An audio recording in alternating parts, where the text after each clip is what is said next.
Di akhir abad ke-13, Nusantara diliputi kekacauan setelah runtuhnya kerajaan besar di Jawa Timur. Kerajaan Singhasari yang pernah berjaya tiba-tiba runtuh akibat pemberontakan dari dalam.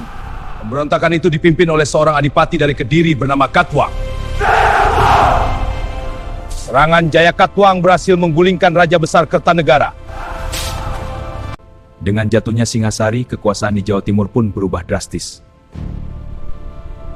Namun, seorang bangsawan muda berhasil melarikan diri dari kehancuran itu. Dia adalah Raden Wijaya, menantu dari Raja Kertanegara. Raden Wijaya melarikan diri menuju wilayah hutan lebat di daerah Tarik bersama beberapa pengikut setianya. Sesampainya di sana, Raden Wijaya meminta perlindungan kepada penguasa Madura. Penguasa itu adalah Arya Wiraraja. Arya Wiraraja melihat potensi besar dalam diri Raden Wijaya. Arya Wiraraja kemudian membantu Raden Wijaya menyusun rencana untuk merebut kembali kekuasaan. Dengan kecerdikan, Raden Wijaya berpura-pura tunduk pada Jaya Katwang.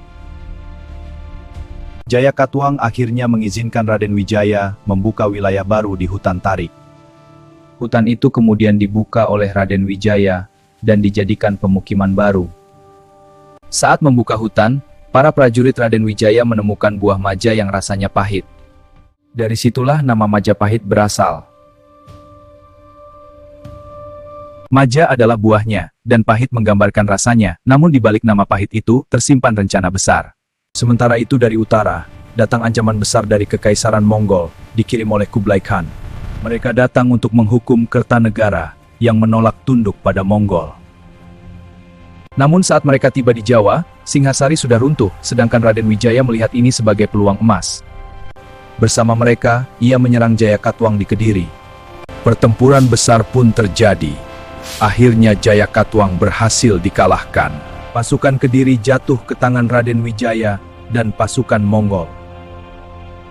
Namun rencana Raden Wijaya belum selesai. Ia meminta izin kembali ke Majapahit untuk menyiapkan upeti bagi Mongol. Sesampainya di Majapahit, ia justru menyiapkan pasukan untuk menyergap pasukan Mongol secara tiba-tiba. Serangan itu membuat pasukan Mongol kacau. Mereka tidak siap menghadapi pengkhianatan tersebut.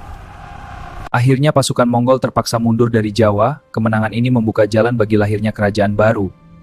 Di tahun 1293 Raden Wijaya dinobatkan menjadi raja dan bergelar Kertaraja Jayawardhana. Dari kota kecil di hutan Tarik, sebuah kerajaan mulai tumbuh. Kerajaan itu kemudian dikenal sebagai Majapahit. Majapahit perlahan berkembang menjadi kekuatan besar di Nusantara. Beberapa dekade kemudian muncul tokoh besar bernama Gajah Mada. Ia mengucapkan sumpah terkenal untuk mempersatukan Nusantara.